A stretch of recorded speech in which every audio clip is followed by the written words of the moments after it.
Hi folks, I'm back cutting through the matrix. Now there's a caller from George from California. Is he still on the line there? George? Hey. Yes. Nice talking to you, Alex. Yes. Yes, I wanted to get your explanation more about the control of the elite by the possibility of archons or super beings from out of the universe. I know you believe more in the structure of the balance of control throughout the centuries of the technocrats. Is there a possibility that there could be a scheme of unbelievable scale of the possibility of something like an archon, or the definition of an archon? Well, that's really into Scientology, isn't it? Yeah, you can say that. Yeah. But, well, all ancient religions went into something similar. And even to the present time, and a few that are left, they talked about something called demons, you know. And not just demons, but actually demons that rebelled against this creator as they believed in the universe. And they came here and were put here. And it doesn't matter if you go into even pre-Hebraic scriptures and to the old Persian scriptures, you find the same stories about this same happening. And even modern Christianity, what's left of it, even though it's all diluted and warped, because a lot of them don't believe in this anymore, have their basis in this whole thing. Now, these demons supposedly were going to, they created their own bodies out of pure willpower. And since they came from another sphere or arena of reality, they could do that. They still had supernatural powers. That was the belief. And so they created perfect bodies for themselves. But after a while, they started to interbreed with the habitants of the planets that were already here, humans. And they started to lose these powers. Hence, they went back to interbreeding amongst themselves. And that's also the reason for genealogies or eugenics, to trace themselves, to try and get these powers back. But the whole point was to take over the world. And again, everything in it. And it's awfully odd. I always admit that, you know. You got this dilemma where you have ancient writings talking about the present time, a long agenda of certain families, very old families with long genealogies, that have always run the money system. That's the beginning of civilization. In fact, they gave us the term civilization, came with their money system. And with the money system, you have slavery. And today we're working towards, lots of them at the top are working towards, and they've openly published it, like Charles Galton Darwin in the 1950s, and he was a physicist. He talked about, he says we, now he's talking about his own particular long lineage here, and all the rest of his kind. It's interesting, he says that we mustn't change ourselves, in other words, dumb ourselves down, but we'll do it the rest of the public. We'll alter them even with hormones, males and females, introducing it into the injections, into their food, into their water, until they will no longer fight back with us. He says, but we must retain our wild capabilities, because then you're natural, you're a survivor. The people won't need that because they'll be managed by the state. The state will be taking care of all their problems for them. That's happened. It's happened in the 20th century and the 21st century. And here we are today where they're openly putting their own bankers in charge of countries across the world as presidents and prime ministers. I do think it's odd. I must admit it's odd that it's the only reference that you'll have is from ancient times to the present of what's happening today. That is an oddity. I've got to admit that. Yeah. Because I studied occult history, ancient societies, esoteric, and one of the things I can say is that if the New World Order was to fall, it will fall from within. So speaking to the members of the lodges, Alpha Lodges, you are the ones who will make this New World Order fall. Not from the people, but from the lodges, the Alpha Lodges.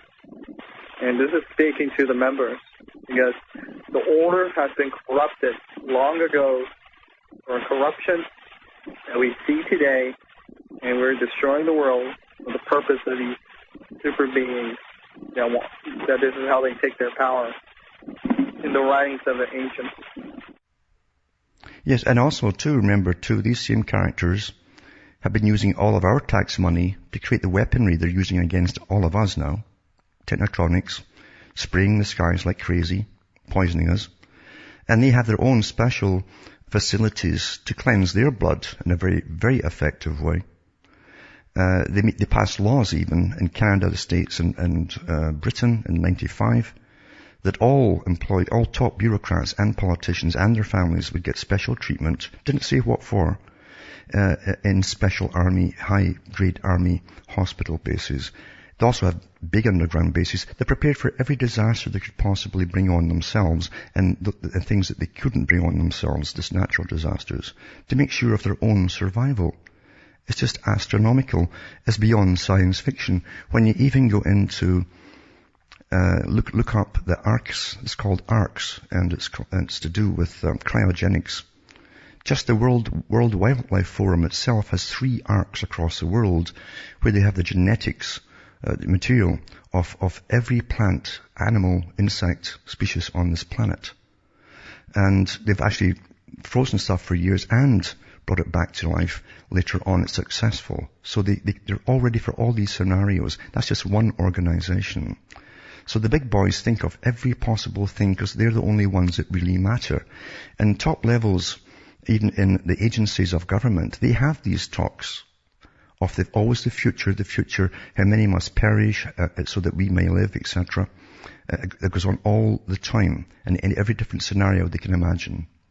The great sacrifice of the body, the blood. Absolutely. The blood. That's the whole purpose.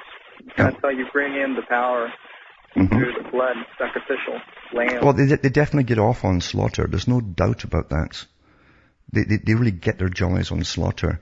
And when you stand back from all your conditioning, all the movies you've watched, where you're off to fight wars, and at the end, one of your good guys gets killed, and there's a flag draped over the coffin, and everybody's crying. We're all conditioned to this kind of stuff, to serve your country. What are you serving? You're serving an elite that doesn't move off their duff to go abroad and fight themselves. They make sure that you do it all for them so they can plunder and have people slaughtered and take over. And remember too, in ancient times as well, the same people, blood sacrifice was their highest thing. The taking of blood and blood's ritual sacrifice was a key part of their particular religion. And sacrifice too. I don't think it's changed at all. I don't see the difference between a drone coming down on a village and blowing everybody up, or just cutting their wrists. It's still sacrifice. And we're accepting it all. They've trained us all to accept it quite casually now. And most folk do.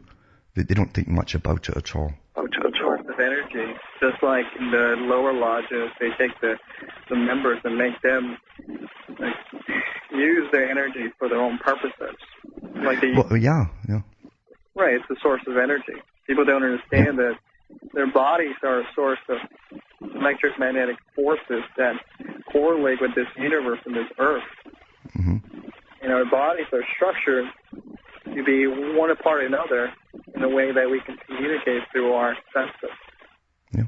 And the thing is too, I mean, this might sound crazy to other people who haven't dug into it, but I mean, I do know, I've met enough of them in the higher lodges over the years, not just in this country, other countries too. And they do talk about, they are into energy big time, and they're into using the energy of others, almost like vampires. And you'd think, understand when you join even the low lodges, this is the key. Whatever religion you've had when you go in, they gradually try to wipe it out of you by giving you what's called logic and reasoning until you become basically atheist. Then when you're past that stage, then they introduce their own religion to you. That's just how it works. And their own religion is a very old one. It's based on, it's like one of the articles I read tonight, superior people, inferior people, and even animalistic people. And they say that you're now going up into a higher order of understanding. You're now a special person, and you can look down on all the rest. Even in the lower orders, like the 33rd, 32nd degrees, they actually are taught that. And they do believe it. I've talked to them. I've even got links here of one of them who talked about it openly. A conversation, and he says that he actually believed that when he was brainwashed. He believed that he was so superior to all the cattle down below him. And then when you get onto the boards of CEOs and corporations, you can really put that disdain to good use, because there's no morality to hold you back whatsoever. You have nothing in common with the ones you're going to plunder and use. So you're quite right with that. Now when you get into the higher orders, even higher orders than that, you're dealing with, in psychiatry, if you take a psychopath and the definitions, signs and symptoms of psychopathy, and you put it next to someone who was designated as being demonically possessed in religions, the signs and symptoms are identical. It's just one wants to call it a science, another one wants to call it an actual particular belief system. Well, like you said, it's just a mass manipulation. They think they're being a part of it. It's just they're being manipulated. They're getting into the manipulation of these three ancient occults of basically moon, sun, and Saturnian. That's right. Worship. Yeah, and there's the stellar, solar, and lunar. Yeah, they had them all. Yeah. The new extent of the extremes of Saturn and sun worship. Mm-hmm. You can see the parallels of the moon worship and star worship, but those particularly the sun and Saturn, which they don't really want to talk about the Saturnian. That's right. They want to talk more about the sun, but because of Saturn, you got to go deep to all the listeners. Go deep into the research of Saturn. You'll start seeing the correlation of blood worship. Yeah. And why the purpose of blood. And that's when you'll get the picture. Mm-hmm. And then when you see these ancient occults, they use these particular manipulations of their own members for their own energy gains. Yeah. Because they know that they're getting a source of energy from their members. And there's no doubt, too, they love to bring spectacular happenings to the world on special dates, you see, astronomical dates. And they certainly use them over again, and as a form to mock the people. But they certainly are into all of this stuff. And as I said, it's very ancient. It's still with us, big time, and it's manifesting in front of us today, because their symbols are everywhere where you look, on all the logos of every big corporation that happens to be. And it's openly manifested, and they've pretty well conquered most of the minds of the general public, who are caught up in a form of magic we call entertainment, which is like the Twilight Zone, because there's never been a time where you take down a whole world and throw so much bizarre, dysfunctional entertainment out to them to get lost in, like a labyrinth, and it works awfully well on their minds. Plus they've drugged the population like crazy and made them awfully sick. So you're dead on with that. But thanks for calling, and call again, please. Yes, I will call again. Righto. Thanks. And bye. Bye now. And that's really what's happening in the world now. Things are